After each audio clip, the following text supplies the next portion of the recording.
आऊज़ बिल्लाहि मिनश्शैतानिर्रजीम बिस्मिल्लाहिर्रहमानिर्रहीम। शुरू अल्लाह के नाम से जो बड़ा मेहरबान और नहायत रहम वाला है। उम्मीद आप लोग खैरियत से होंगे और इस वीडियो में इंजीनियर फैसल आपसे मुखातिब है। हमारी आज की वीडियो का टॉपिक है DAE सेकेंड ईयर की मैथमेटिक्स एक्सरसाइज 7.3 है और क्वेश्चन नंबर 1 का पार्ट 5 सॉल्व करेंगे।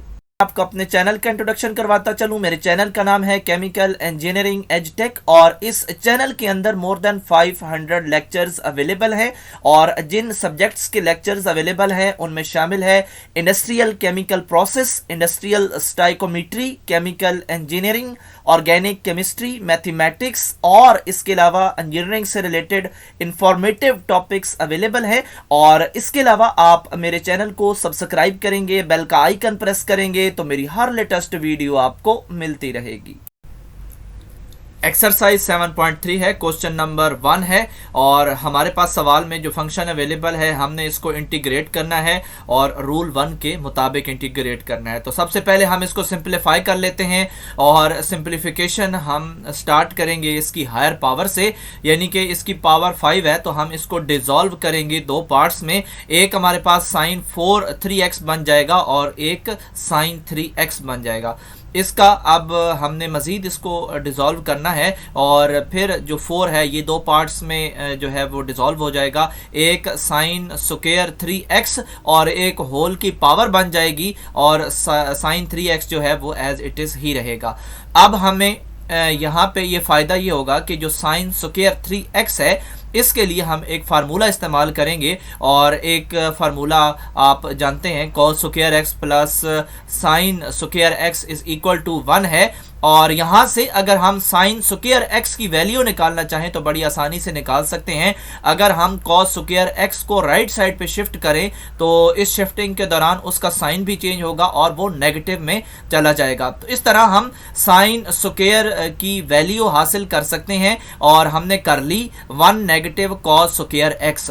तो यहाँ पे हमारे पास x की जगह पे 3x है तो अब हम इस x की जगह पे 3x फीड करवाएंगे और अब हम साइन स्क्वायर 3x की बजाय हम 1 नेगेटिव कॉस स्क्वायर 3x लिखेंगे जो कि हमने फार्मूले के मुताबिक हासिल किया है।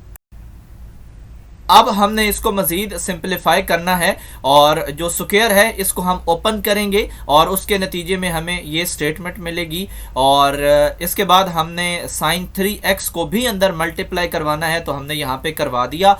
अब हम इसके ऊपर रूल 1 अप्लाई कर सकते हैं और रूल 1 ये है कि अगर हमारे पास किसी फंक्शन की पावर है और उसके सामने उसका डेरिवेटिव मौजूद है तो हम उसको इस तरह इंटीग्रेट करेंगे कि उसका रिजल्ट फंक्शन उसकी पावर n+1/n+1 की सूरत में आ सकता है। और हमारे पास इस ऊपर वाली स्टेटमेंट में जो सेकंड और थर्ड पार्ट हैं इनके ऊपर ये रूल अप्लाई हो सकता है और अब हमने इसी रूल को अप्लाई करना है और इसको इंटीग्रेट करना है।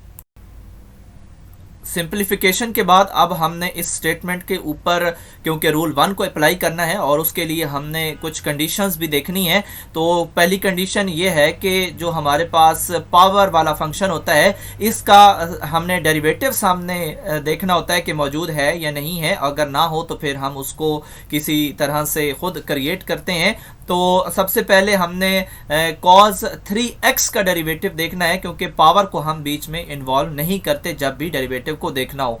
तो cos 3x का हम खुद से डेरिवेटिव निकाल के पहले देख लेते हैं। तो cos 3x का जो डेरिवेटिव बनता है cos का नेगेटिव साइन होता है तो बेस एज इट इज आएगी और इसके बाद फिर बेस का भी डेरिवेटिव लेना होता है जब भी ट्रिग्नोमेट्रिक फंक्शन को हम डेरिवेट करते हैं। तो जो 3x है इसका जो डेरिवेशन है वो हमारे पास 3 आएगा क्योंकि x को विद रिस्पेक्ट टू x जब डेरिवेट करते हैं तो आंसर 1 आता है और 1 जो है वो 3 से मल्टीप्लाई हो जाएगा। तो इस तरह हमारी बेस का जो फाइनल डेरिवेटिव आएगा वो 3 आएगा और फिर 3 मल्टीप्लाई होके इसके फ्रंट पे आ जाएगा।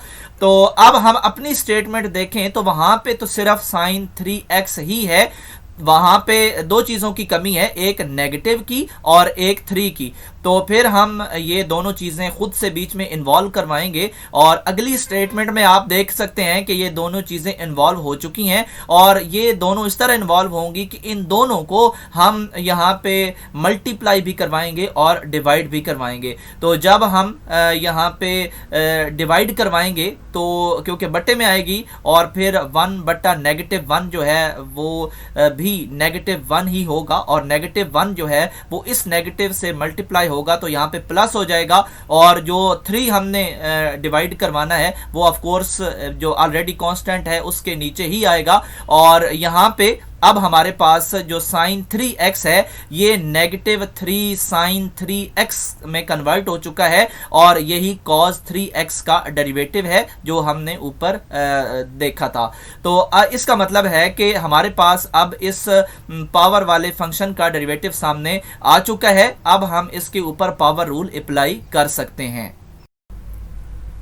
अब हमने थर्ड फंक्शन को भी इसी तरह डील करना है और यहाँ पे जो पावर का यहाँ पे फंक्शन है वो cos 3x है। हमने पावर को इग्नोर करके cos 3x का फिर डेरिवेटिव देखना है और यहाँ पे ऑलरेडी हम cos 3x का डेरिवेटिव देख चुके हैं जो कि नेगेटिव साइन 3x 3 आता है और यहाँ पे हमारे पास जस्ट साइन 3x है, ना नेगेटिव है और ना 3 है। ये दोनों चीज़ें हम इसमें डालेंगे। जब नेगेटिव यहाँ पे हम एंटर करेंगे तो ऑफकोर्स इसको हम डिवाइड भी करना पड़ेगा। जब नेगेटिव डिवाइड होगा तो 1/-1 और फिर फाइनली हमें -1 ही मिलेगा और वो -1 इस प्लस से डिवाइड होके इसको नेगेटिव कर देगा। अगले फंक्शन में आप देख भी रहे हैं कि -1/3 लिखा है।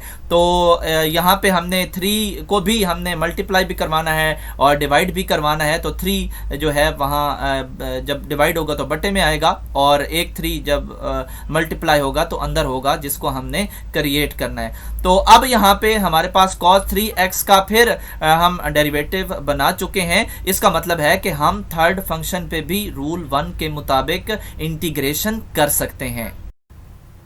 अब हमारे पास रूल 1 की तमाम कंडीशंस पूरी हो चुकी हैं और अब हम इंटीग्रेशन स्टार्ट करते हैं। जो हमारा पहला फंक्शन है ये साइन 3x है, ये एक सिंपल ट्रिग्नोमेट्रिक फंक्शन है और इसका डेरिवेटिव नेगेटिव cos 3x होता है और यहाँ पे हमने 3x लिख दिया। और जब भी सिंपल ट्रिग्नोमेट्रिक फंक्शन की बेस में कोई कांस्टेंट हो तो उसको एक दफ़ा नीचे भी रखते हैं जब हम इंटीग्रेट करें।